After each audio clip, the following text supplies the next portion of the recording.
today's, oh, sorry about that. Today's Lunch and Learn with Jason Perry with the Lunch and Learn titled Social Health Awareness.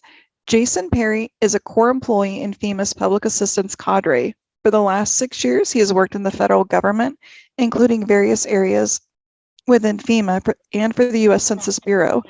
His experience with FEMA includes deployments with external affairs, human resources, and in the interagency recovery coordination cadre.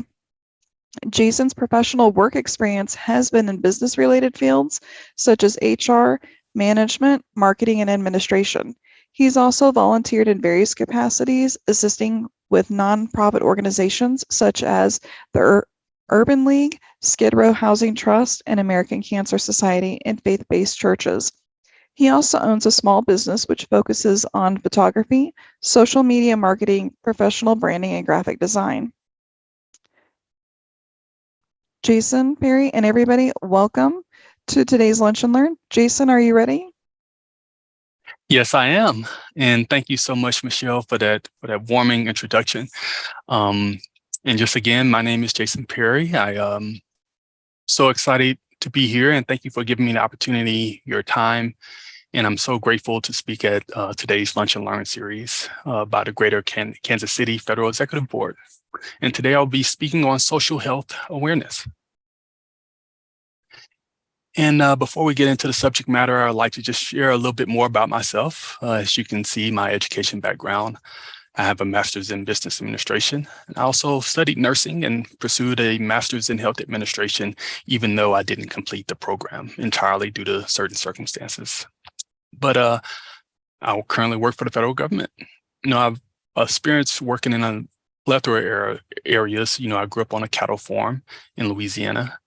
And honestly, whenever I was younger, I thought I would follow my father's steps in the family business and be a farmer and manage rental properties, but however, life happened. And due to unforeseen circumstances, I made various decisions to pursue different careers based off of, what was available to me. I'm also a very passionate, creative person. And so I'd have a lot of hobbies, like fitness, photography, writing, and probably my favorite one is parenting. I have a 5-year-old son. Today, let's just discuss the goals and objectives of this lecture. I think it's very, good to be organized and really just to establish some, what we want to get out of this. And, first thing I want everyone to get out of this is we really want to define the 3 facets of health, because in health, and we'll go further into it, there's 3 is multifaceted. We have a physical, mental, and social part. The second goal, we want to understand the differences between health and wellness and provide aspects and examples of each. And the third is that we want to become aware of the key components which contribute to our social health. And the fourth is learn the importance of healthy relationships. I believe these are all achievable goals. So let's dive into it. I got this quote I first heard some years ago, and it was by Tony Robbins. However, he may have been quoting someone else. The quote is, a healthy person has 1,000 wishes and a sick person only has one. And obviously, the sick person's wish is just to be healthy. I'm not a subject matter expert on health and wellness. However, I do have a lot of experience with health and wellness due to working in healthcare and pursuing degrees in health and medicine and overcoming my own personal struggles due to living a life with a health disability. And just to be transparent, I have epilepsy. Anyone with a disability must learn how to accept their health circumstances and adjust to life. My disability began whenever I started having seizures my sophomore year in college. And at the time, I was in peak athletic physical shape, and I was a collegiate basketball athlete.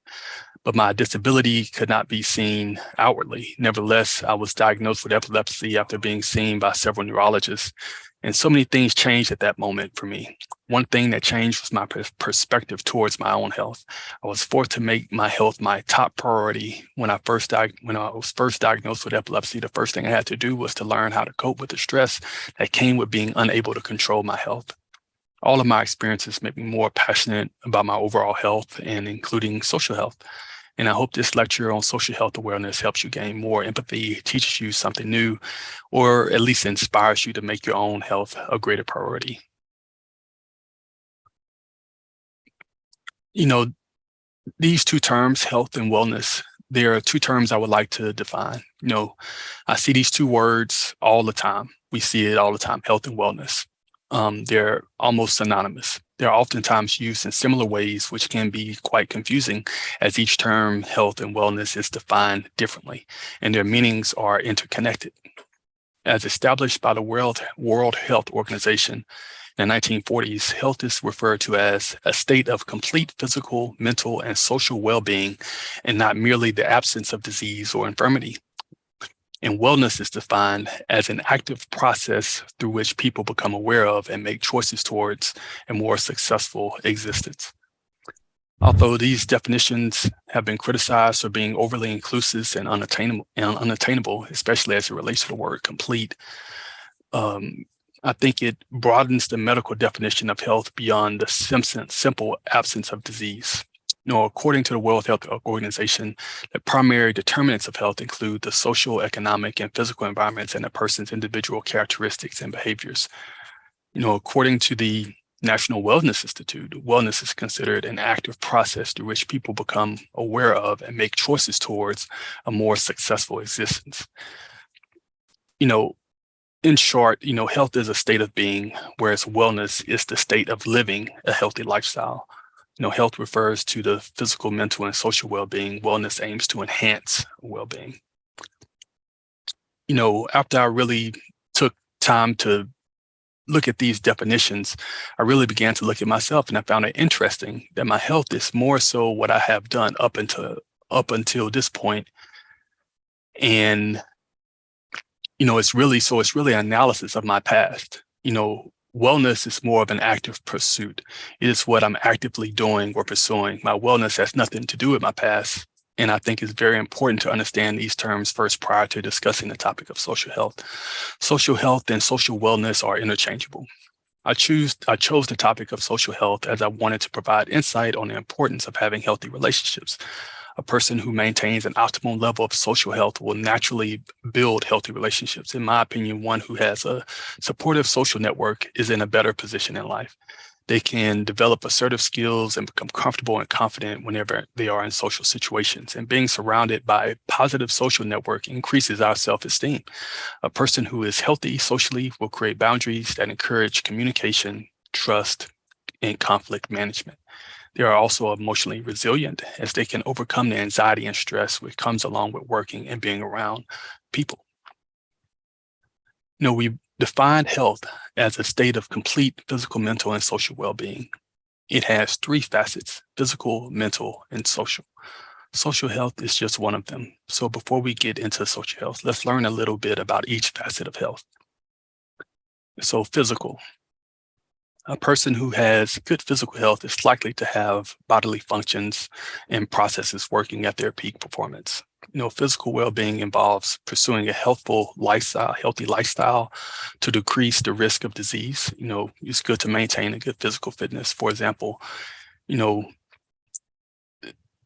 we can protect and develop the endurance of a person's life and bodily functions. You know, having good physical health also involves reducing the risk of an injury or potential health risk. Good physical health will improve a person's overall quality of health. You know, I think everybody will agree with that. You know, according to the U.S. Department of Health and Human Services, mental health refers to a person's emotional, social, and psychological well-being. Mental health is just as important as physical health, because it's part of a full active lifestyle. It's harder to define mental health than physical health because of many psychological diagnoses depend on an individual's perception of their own experiences. Good mental health is not only categorized by the absence of depression, anxiety, you know, or any other disorder. It also depends on a person's ability to enjoy life, adapt to adversity, balance relationships and responsibilities, and achieve their full potential. You know, social, you know, as defined by Total Wellness, social health is considered a pillar of wellness. a pillar of wellness as it relates to how comfortably we can adapt in social situations and include our support structure to get through life challenges. Social health refers to our ability to develop and maintain quality friendships, the amount of support we receive from our network of relationships. After the coronavirus pandemic, more people have been forced to deal with social distancing and really engage in a virtual work environment. And since our social environment is rapidly changing now more than ever, it's important for people to understand the importance of their social health. People who are socially healthy often live longer and enjoy life, as they are generally less stressed, more productive, more self-confident, more creative, and resilient. In learning more about wellness, let's learn how the Global Wellness Institute defines wellness. The Global Wellness Institute defines wellness as the active pursuit of activities, choices, and lifestyles that lead to a state of holistic health. Wellness differs from health that is multidimensional. There are two important aspects to this definition. First, wellness is not a passive or static state, but rather an active pursuit that is associated with intentions, choices, and actions as we work toward an optimal state of health and well-being. Secondly, wellness is linked to holistic health. That is, it extends beyond the physical health and incorporates many different dimensions that should work in harmony. Wellness is an individual pursuit. We have self-responsibility for our own choices, behaviors, and lifestyle, but it's also significantly influenced by the physical, social, and cultural environments in which we live. So let's focus on social health. A person's ability to form healthy and rewarding interpersonal relationships with others. I would like to pose a few questions which everyone can ask, can answer inwardly. So how is your career impacting your social health?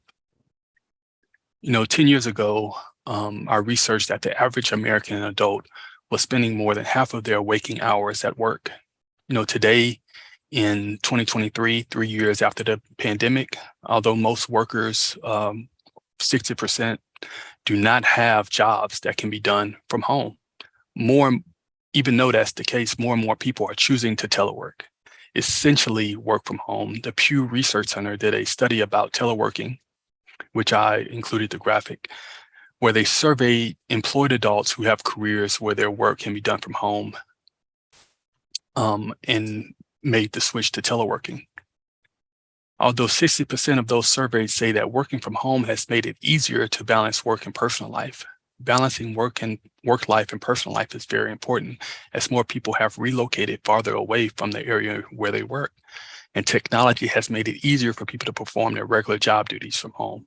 However, 60% of those surveys say they feel less connected to their coworkers now that they are in this hybrid work environment. I'm pretty sure that many, if not all of everyone who is listening right now, occasionally works from home. Most of my colleagues and friends have a hybrid work schedule where they work from home or go into the office. Remote work is the reality of the present with advantages and disadvantages, both for employers and for employees. The positive effects of teleworking on employees include increasing productivity, reducing absenteeism, improving digital skills, increasing the possibility of maintaining employment. Positive effects include reducing time loss caused by commuting, enhancing flexibility of the work schedule, and allowing the possibility from working from any place. I know that benefits me personally, because I have a child, so I definitely need increased flexibility. Among the negative effects, the most frequently mentioned by teleworkers are impairment of the psychological component, meaning they are more apt to have anxiety, exhaustion, depression, social disconnection, mental fatigue, dissatisfaction, loneliness, sedentary lifestyle, and that comes from just, staring at the computer and not being active a lot of times.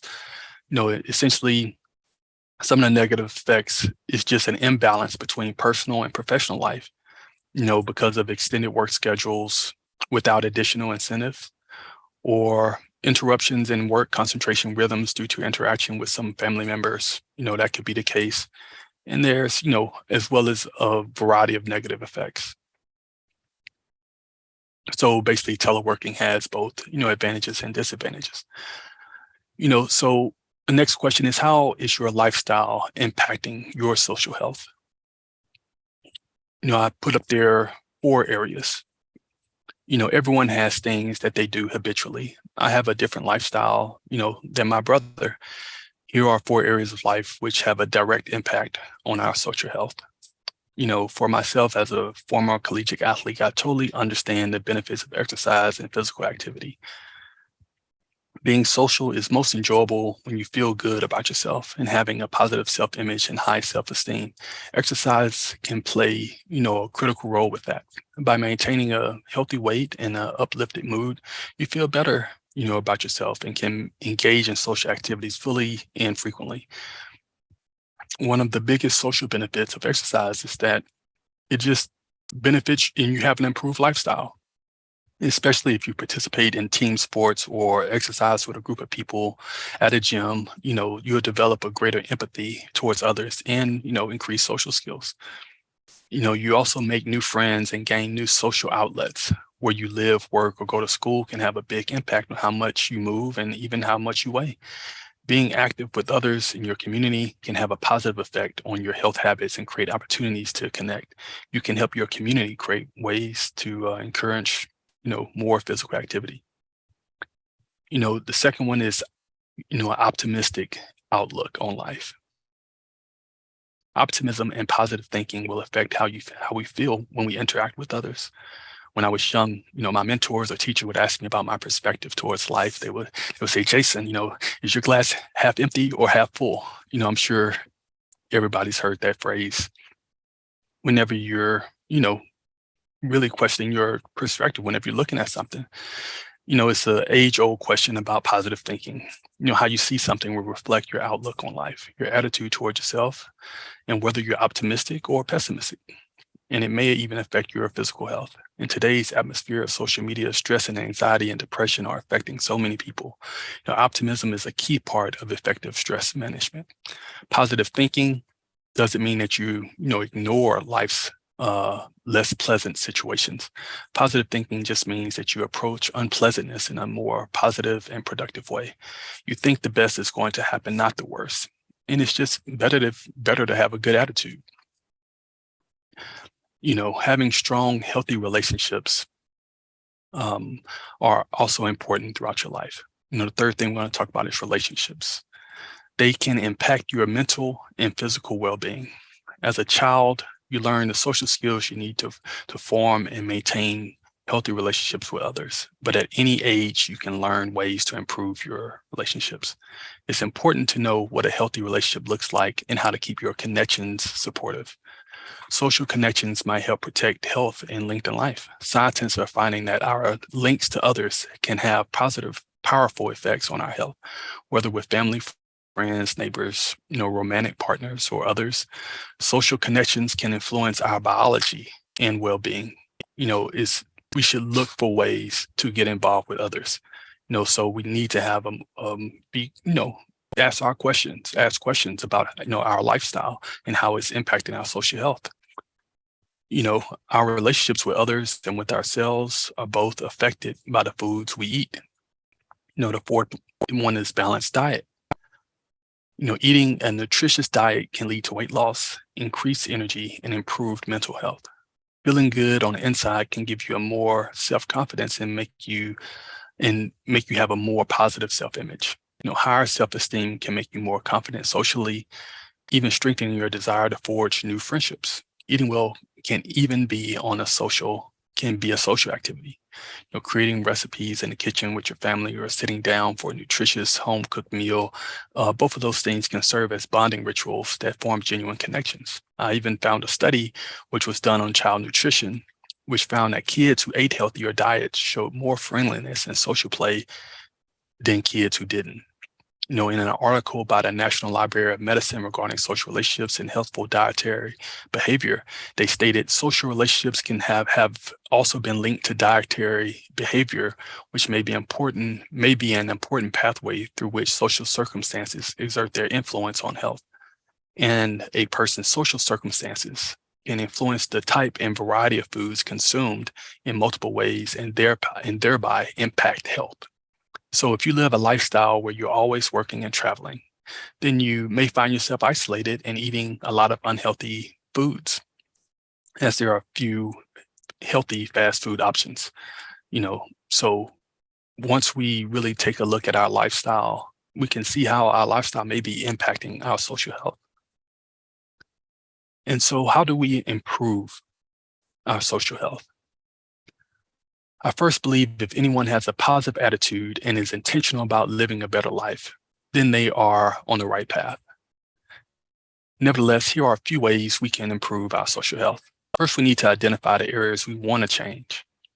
Identify the areas of your life that you usually think negatively about, whether it's work, your daily commute, maybe it's a bad relationship with someone in your personal life, or maybe it's an area of your life where you're not being inspired.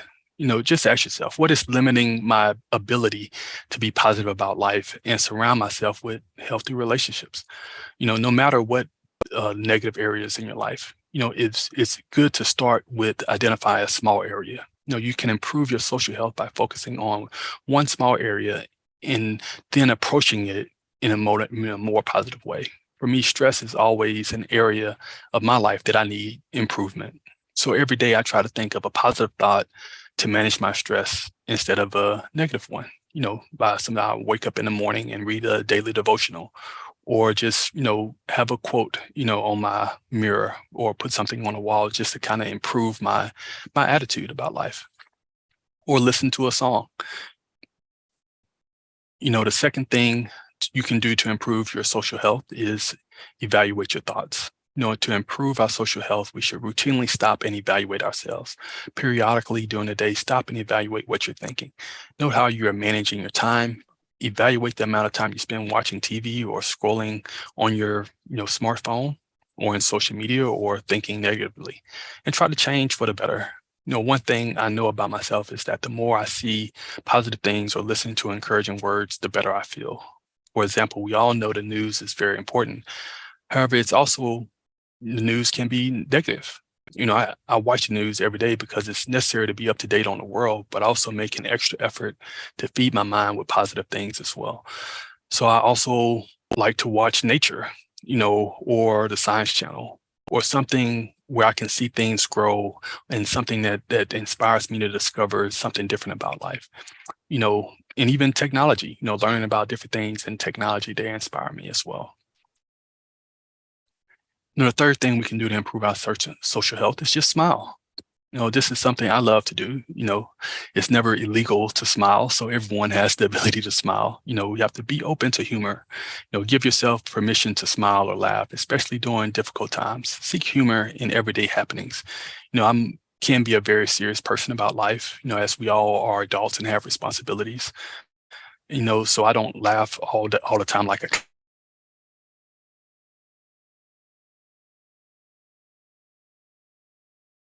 clown, but I really feel that stress. A song by Michael Jackson, he has a song called Smile. And so I'll give you the first few lyrics of that song. It says, smile, though your heart is aching, smile, even though it's breaking. When there are clouds in the sky, you'll get by. If you smile with your fear and sorrow, smile, and maybe tomorrow, you'll find that life is still worthwhile if you just smile. The fourth thing you can do to improve your social health is follow a healthy lifestyle. You can improve your social health just by eating healthier. You don't have to become a vegan or have some type of crazy health diet. Just try to be more active, stretch, take 30 minutes to walk around the park, aim to exercise for, 30 minutes, on some of the days of the week. And you can also break it up into 5 or 10-minute chunks of time during the day. Exercise can positively affect mood and reduce stress. Following a healthy diet to fuel your mind and body, get enough sleep, and learn techniques to manage stress. The fifth thing you can do is surround yourself with positive people. Next, surround make sure that the people in your life are positive, supportive people you can depend on and give helpful advice and feedback. And you can also receive that healthy advice and feedback from. Negative people may increase your stress level and make you doubt your ability to manage stress in healthy ways. The fourth thing we want to do is encourage ourselves. Finally, practice positive self-talk. Start by following one simple rule. Don't say anything to yourself that you wouldn't say to someone else. Be gentle and encouraging with yourself. If a negative thought enters your mind, evaluate it rationally and respond with affirmations of what is good about yourself. Think about things you're thankful for in life. Sometimes I must talk to myself into doing things I don't want to do. Even if it means I need to encourage myself to go to a museum or go to a park or attend some work conference, or even travel. We have to make time to travel. Etc. We all need encouragement, and sometimes we must encourage ourselves to do things that require an investment of time, energy, and money. Such as being active or being involved or putting ourselves into a socially healthy atmosphere and a socially healthy environment. I read this quote by Sir Winston Churchill.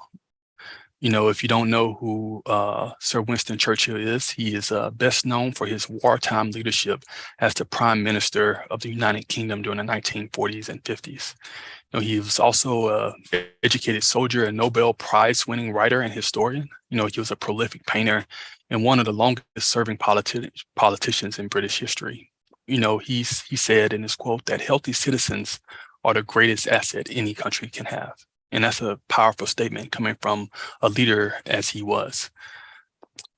And he's basically alluding to the importance of health, not just to yourself, but to your nation.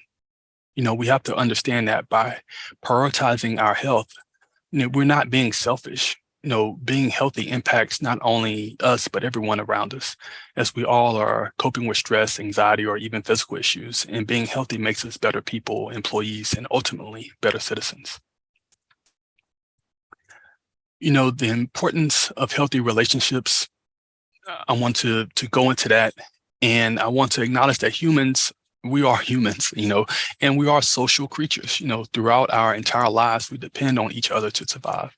Being self-aware allows us to see this need, which drives us to seek out caring relationships in our efforts to connect with others. We need to keep in mind that relationships extend beyond romantic and family and friends and colleagues. Researchers believe that people spend 80% of their time in the presence of others, making it important to maintain positive and healthy relationships. According to the Mental Health Foundation, a relationship is the way in which two or more people are connected, or the state of being connected. Our need to feel that we belong is a major driving force behind our desire to seek out these connections. Not only does building positive relationships make us happier, improve our feelings of security, and provide meaning to our lives, it also affects both mental and physical health. Being in a relationship does not always translate into health benefits. Not only does the degree of closeness of the relationship matter, but also the quality of the relationship has a powerful influence on health. Negative relationships can oftentimes create toxic situations involving conflict and stress. And when it comes to building and maintaining healthy connections, it's important to work towards improving the quality of the relationships in our lives. The tips mentioned, in the previous slides, will help us know how to improve our social health and also our mental and physical well-being. And this concludes my short lecture on social health awareness. And I just want to personally give out a thank you to Michelle and the Greater Kansas City Federal Executive Board for allowing me to present this information to you. And I wish I could have made it more engaging. But I also, want everyone to, before you log off, to please take this survey. Take a survey that Michelle is going to mention following this lecture. And as I close, I would like to give it to Michelle to inform you of any closing remarks. Thank you so much. Thank you, Jason. That was definitely very informative, and I liked how you utilized the different quotes from different from different people, from Winston Churchill, Tony Robbins, and whatnot. I do like that. So thank you very much for your time and everybody for joining. Like Jason just said, that we are going to put up a survey. It's just a couple of quick questions. I think it's only like one or two. If you don't mind helping us answering those two quick questions before you log off, we would greatly appreciate it. As well as anytime you'd like to learn more about the FEB or become a speaker yourself for a different month, feel free to reach out to either myself or Elaine Mullins, who is also here. Jason, thank you so much. Does anybody have any questions for Jason at this time, or anything you'd like to ask? I'm looking here at the chat, so give me 1 second.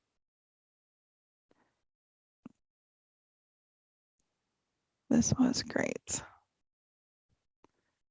Let's see here.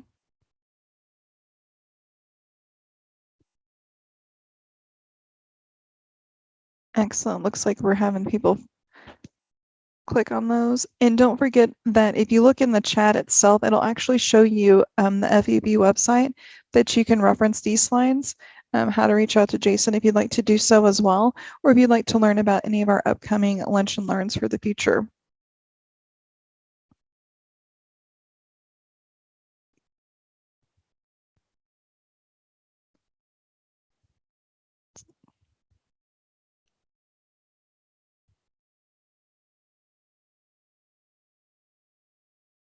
We'll leave that up here. And then give you a couple more minutes to answer those two quick questions. For the month of July, we do have it scheduled for July 12th for our next Lunch and Learn. Just wanting to throw that out there with Dr. Alexis Shello, which is doing employee satisfaction versus employee productivity. And she's joining us from the Department of Interior. Information on that registration will be sent out here in a couple of weeks. We'd love to have you join us again. Does anybody have any questions or need anything else? No questions for me, but just, again, I want to reiterate, thank you, Jason, for your presentation. It definitely was informing, and I just like the way you started out in the beginning, just giving us perspective on, you know, the difference between a sick person and someone who isn't, and what they think about. But I've got some notes here that I took as you were going, just things, you know, for me that I know that I will just, you know, ponder, and I know there's some things that I can implement in my life to just make my life better, just from what you shared. So I really appreciate it personally. Thank you so much. Thank you so much. Mm-hmm.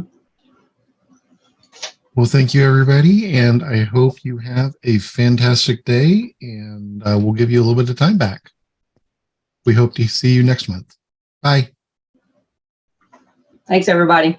Thanks, Jason.